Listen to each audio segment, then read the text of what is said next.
Most VA disability claims get denied for the same reasons each and every time, but all of these are avoidable.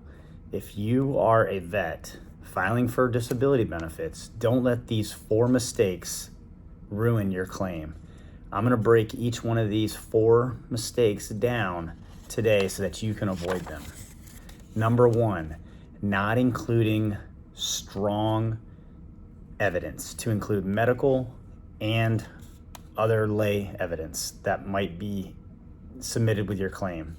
Remember, every single claim must have 3 separate components. It must have a current diagnosis and an event or some sort of injury that occurred in service, and then a nexus between the two.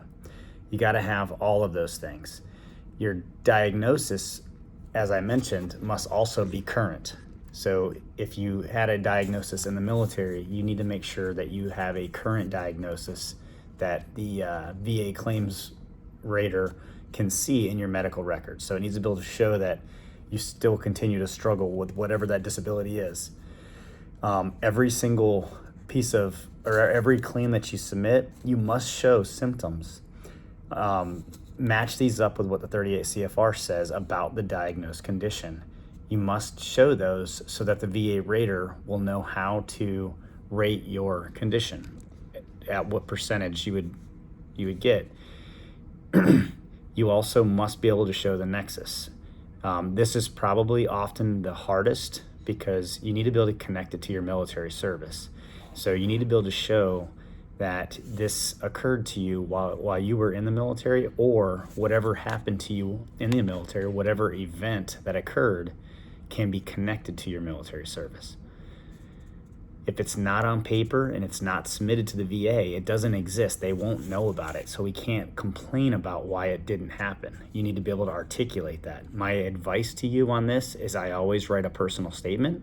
I always encourage veterans to write a personal statement to lay out exactly how their claim should be read by the rater, to have all of those different components. Number 2 is to forgetting to show the nexus to secondary conditions, or simply not thinking about potential secondary conditions. Now, this one might not be a mistake that every veteran would make because some of us aren't applying for secondary conditions. However, I think it's important for each veteran to consider potential secondary conditions. Now, oftentimes we don't know what could be a secondary condition, but that's what Google's for. That's what these YouTube videos are for. These are things that you can go on and figure it out. The secondary conditions are an outstanding way to potentially boost your rating. So, for example, if you have an ankle condition and you think that it's possible that it caused a knee condition, you may be able to, through medical research and just communicating with your doctor, you might be able to figure out if that ankle caused that knee pain, or if that knee pain caused the hip pain. There's so many different potential secondary conditions. I suggest that you figure out what you currently have, and if it's not already connected, do some Google searches on common secondary conditions related to knee pain or back pain, because there's a lot of them out there, and there's already a lot of research done that the VA puts out on the internet that you can use as a way to figure out whether or not that is a potential one there for you. The third one, and this one's probably one of the most important, is veterans minimizing the symptoms and how they affect them. I am guilty of this myself, going to the doctor, and you obviously know that you have a condition that bothers you, but as soon as you're sitting there in front of the doctor, all you want to say is, it doesn't bother me. It's not that big of a deal. I think that's ingrained in us. We weren't always encouraged to go to sick call and to go see a doctor, and who wants to go see a doctor? So a lot of those things weren't documented, and that's how we feel when we go to the doctor today.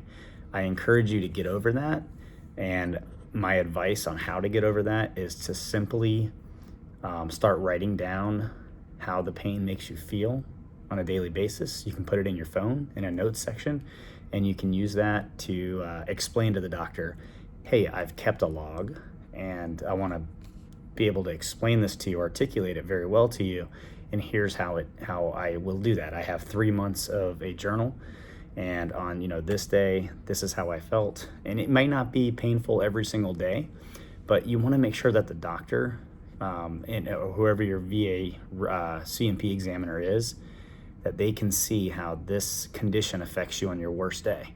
And that's great that we all have good days, but we don't want to just tell them about the good days. We want to tell them about the bad and the good.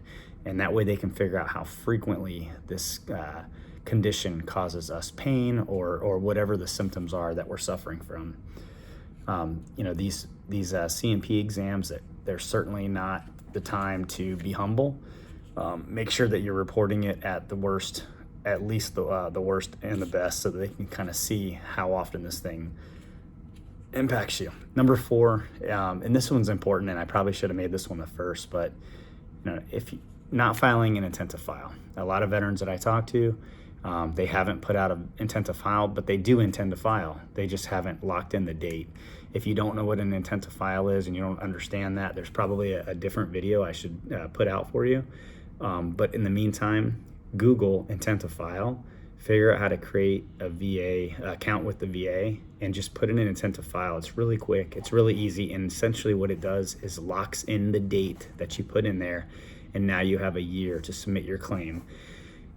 And anything that you get awarded to you during that, when you do submit your claim, comes back to you in the form of back pay. That could be anywhere from $100 to thousands of dollars.